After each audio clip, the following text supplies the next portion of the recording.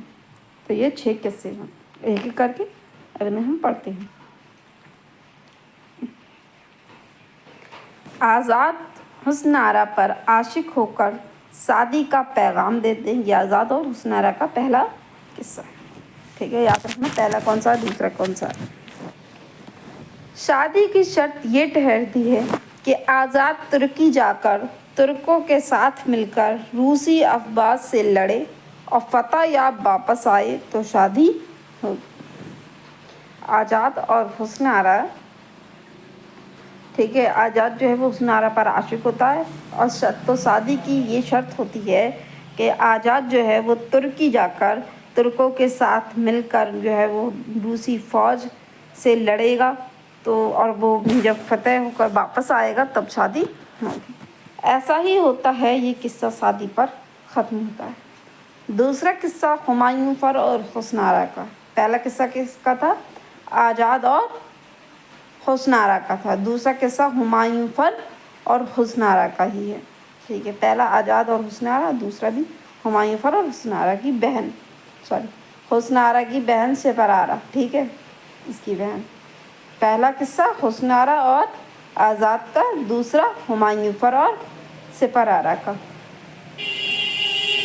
دوسرا قصہ ہمایوں پر اور حسن آرا کی بہن سپر آرا کے عشق سے تعلق رکھتا ہے۔ شادی ہو رہی ہے کہ کوئی ہمایوں پر کو قتل کر دیتا ہے۔ شہریار ہمایوں پر کو پھر زندہ کرنے کی ناکام کوشش کرتے ہیں اور سپر آرا سے اس کی شادی ہونے کے بعد معلوم ہوتا ہے کہ وہ شخص کوئی اور ہے۔ یہ پلاٹ بالکل فسفسا اور بے جان ہے۔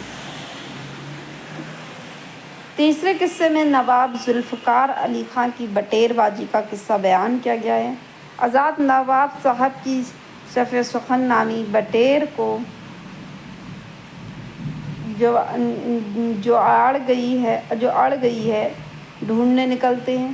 یہاں پلاٹ کچھ نہیں ہے، صرف نواب کے گھر کی چیمنگیاؤں ناول کا زیادہ حصہ گھیرتی ہے۔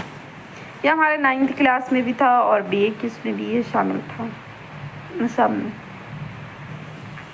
تو پہلا قصہ کس کا ہوا؟ آزاد اور حسن آرا کا۔ دوسرا قصہ کس کا ہوا؟ ہمایوں پر اور حسن آرا کی بہن سپر آرا کا۔ اور تیسرا قصہ کس کا ہوا؟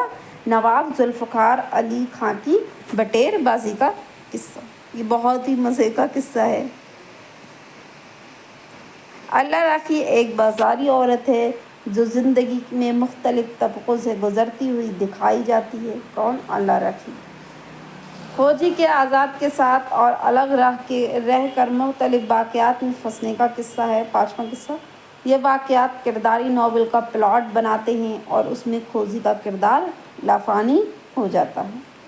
چھٹا قصہ متعدد چھوٹے چھوٹے قصے جو محلات میں پیدا ہوتے ہیں اور ختم ہو جاتے ہیں۔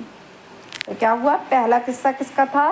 حسن آرا، یاد کر لیجیے، پہلا قصہ کس کا تھا؟ حسن آرا اور کس کا تھا پلس میں؟ آزاد کا قصہ تھا۔ دوسرا کس کا تھا؟ حسن آرا کی بہن کون تھی؟ سپر آرا،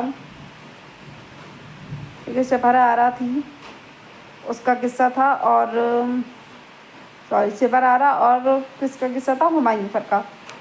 اور تیسرا قصہ کس کا تھا؟ تیسرا جو قصہ تھا وہ تھا نواب ذوالفقار علی خان کی بٹیر کا قصہ۔ چوتھا قصہ اللہ راکھی کا قصہ۔ 5واں جو قصہ تھا وہ کھوجی کا آزاد کے ساتھ وہ قصہ تھا۔ اور چھٹا جو تھا متعدد چھوٹے چھوٹے قصے جو محلات میں پیدا ہوتے ہیں اور ختم ہو جاتے ہیں۔ تو یاد رکھنا، میں نے آپ کو ریویژن بھی کرا دیا، ٹھیک ہے۔ یہاں مرکزی قصہ پہلا ہی ہے اور مختلف قصے جو ہیں وہ آپس میں کوئی ربط نہیں رکھتے اور صرف آزاد کی ذات سے تعلق ہونے کی بنا پر یکجا ہو جانے کا جو ہے وہ جواز پیدا کرتے ہیں۔ مرکزی قصہ کون سا تھا؟ پہلا ہی ہے، اور مختلف قصے کیا ہیں؟ آپس میں ان کا کوئی بھی آپس میں ربط نہیں ہے، ملتا نہیں ہے کوئی بھی، اور صرف آزاد کی ذات سے تعلق ہونے کے بنا پر یکجا ہونے کا جواز پیدا کرتے ہیں۔ کرداروں کی پہچان۔ آزاد کون ہے؟ تو ہیرو ہے، حسن آرا کون ہے؟ ہیروئن ہے، اور فسانہ آزاد کے کیا ہیں؟ یہ مرکزی کردار ہیں۔ آزاد کے ساتھ کھوجی کا کردار بھی ناقابل فراموش ہے، ایک نئی تہذیب کا نمائندہ ہے، دوسرا پرانی تہذیب کی یادگار ہے۔ آزاد کا کردار خود سراسر کا دھندلا سا خاکہ ہے۔ کس کا؟ آزاد کا کردار۔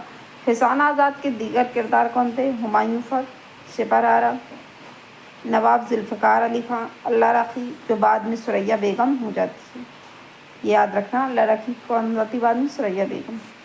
بڑی بیگم، روابضہ، ہر مزاجی، چھمن جان، شاہزی،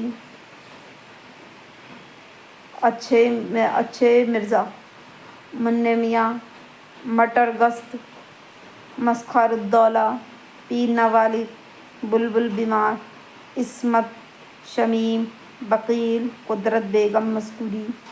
افسانہ آزاد میں چھوٹے بڑے تقریباً کتنے؟ 3000 کردار ہیں، لگ بھگ 4000 صفحات ہیں، اور کتنے؟ 3000 کردار ہیں، جو ہم نے وہ بھی اوپر پڑھا تھا۔ اچھا، آپ لوگ یہ بتائیں گے کمنٹ کر کے،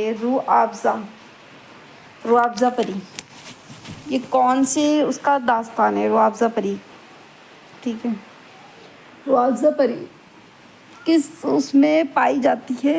یہ کہاں کا کردار ہے؟ اور فسانہ آزاد میں بھی ہے، تو آپ لوگ کمنٹ کر کے بتائیں گے داستان میں ہے یا مثنوی میں ہے، کس میں ہے یہ، وہ آپ لوگ کمنٹ کر کے بتائیں گے۔ روابضہ پری۔ اب جانتے ہیں ہم پنڈت رتن ناتھ سرشار کے بارے میں۔ نام ہے ان کا پنڈت رتن ناتھ در تھا اور تخلص سرشار۔ سرشار 1846 یا 47 میں لکھنؤ میں پیدا ہوئے تھے۔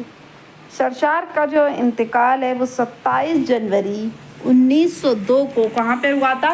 حیدرآباد میں، ٹھیک ہے، حیدرآباد میں 1902 میں ہوا تھا۔ اور سرشار کا تعلق ہے ایک کشمیری برہمن خاندان سے تھا، ٹھیک ہے۔ سرشار کے والد کا نام پنڈت بیج ناتھ در تھا، جو کشمیر سے آ کر تجارت کی غرض سے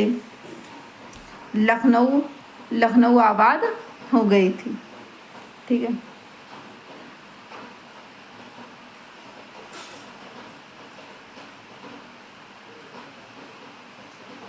اچھا، 1846 یہ آپ میں نے پڑھا دیا ہے۔ 1846 میں کس کی پیدائش ہوئی تھی؟ ٹھیک ہے، وہ آپ لوگ بتائیں گے کمنٹ کر کے، ٹھیک ہے۔ جن کی جو وفات ہے وہ 1927 میں پٹنہ میں ہوئی تھی، یہ میں بتا دے رہی ہوں، ٹھیک ہے۔ اور 1846 میں پیدائش ہوئی تھی کس کی، وہ آپ لوگ کمنٹ کر کے بتائیں گے، ٹھیک ہے۔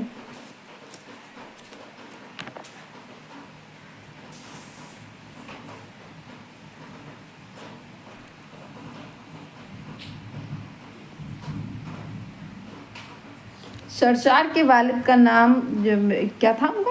پنڈت بیج ناتھ در، یاد رکھنا، ٹھیک ہے، جو کشمیر سے تجارت کی غرض سے کہاں آئے تھے؟ لکھنؤ۔ سرشار ابھی 4 سال کے تھے کہ ان کے والد وفات پا گئے تھے۔ سرشار نے خاندانی دستور کے مطابق عربی اور فارسی کی تعلیم مدرسے میں اور انگریزی کی تعلیم انگریزوں کے قائم کردہ کنگ کالج لکھنؤ میں پائی تھی۔ سرشار کا پہلا مضمون کشمیری پنڈتوں کے فرقے کی جانب سے شائع ہونے والے ایک رسالے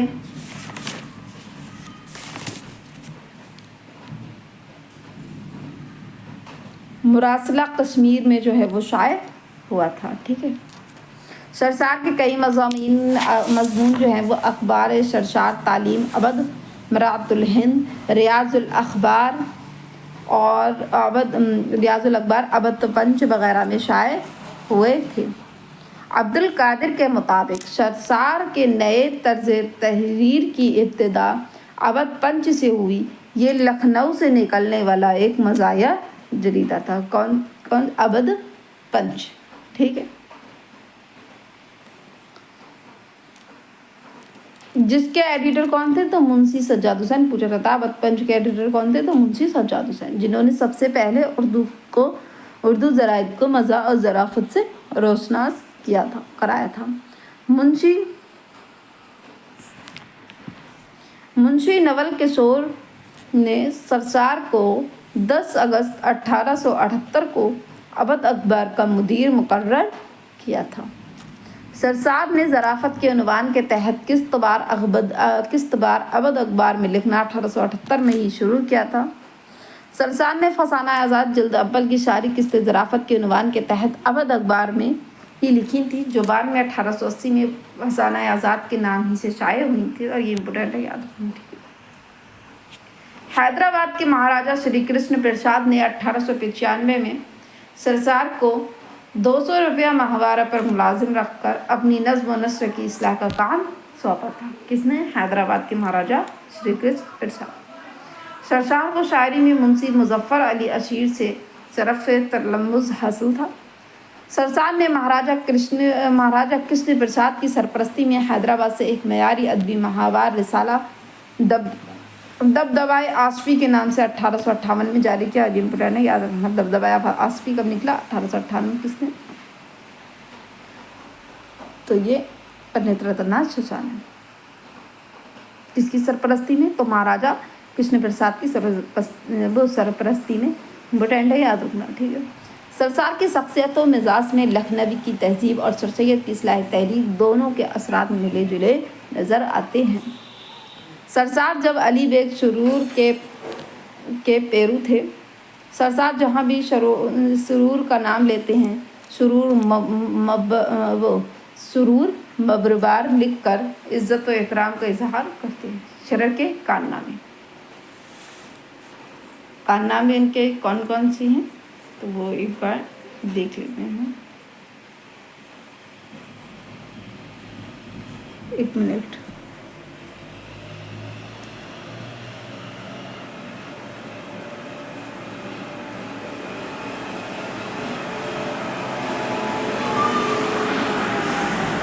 شمس الدوحہ 1879.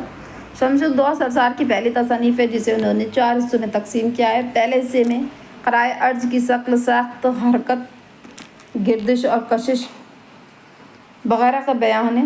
دوسرے حصے میں جو کیا ہے، نظام شمسی پر روشنی ڈالی گئی ہے. تیسرے حصے میں اجسام اور حجام کے بارے میں واقفیت بہم پہنچائی ہے. چوتھے حصے میں انسان اور اس کی نسلوں کے بارے میں تفصیلی بحث کی گئی. پھر فسانہ آزاد پہلا کیا ہے؟ شمس الدوحہ. پھر فسانہ آزاد ناول ہے، یہ 1880 میں. سرسار کی دوسری تصنیف ہے جو ان کا شاہکار ہے، اس کی جلد اول 1880 میں نول کشور پریس سے شائع ہوئی. اعمال نامہ، یہ روس 1887 میں، یعنی ترجمہ تاریخ روس یا وائسرائے لارڈ فرنٹ کے پرائیویٹ سیکریٹری کے ڈونلڈ میکزی کی تصانیف ہسٹری آف راسا کا اردو ترجمہ ہے. جامع سرسار ناول جو 1869 میں فسانہ جدید کے نام سے اودھ اخبار میں قسط بار ہونا شروع ہوا تھا. پھر 1887 میں جامع سرسار کے نام سے کتابی صورت میں شائع ہوا. شہر کہسار یہ ناول ہے. یہ ناول فسانہ لطیف کے عنوان سے اودھ اخبار میں قسط بار شائع ہوا تھا. اس میں ایک متوسط طبقے کے مسلم گھرانے کا نقشہ کھینچا گیا ہے. پھر یہ ناول 1890 میں مطبعہ نول کشور سے 2 جلدوں میں شائع ہوا تھا. کامنی ناول ہے 1893 میں. اس میں ہندو سوسائٹی کا نقشہ کھینچا گیا ہے. سرسار نے 1894 میں خانقاہِ سرسار لکھنؤ کے زیر عنوان ناولوں کا ایک نیا سلسلہ شروع کیا تھا، جس کے تحت کڑم دھڑم، پچھڑی دلہن، طوفان بے تمیزی، پی کہاں، ہسو، رنگ سیار، جبلی، پرنٹنگ برکس لکھنؤ سے شائع ہوئے تھے. ٹھیک ہے. پھر شاخ بنات، یہ ہسٹری آف ایگزٹ کا ترجمہ ہے. سرن نے 1899 میں الف لیلا کا اردو ترجمہ کیا تھا. خدائے فوجدار 1894، یہ سرسار کا آخری اور ڈان کینجیٹے کا انگریزی سے اردو ترجمہ ہے.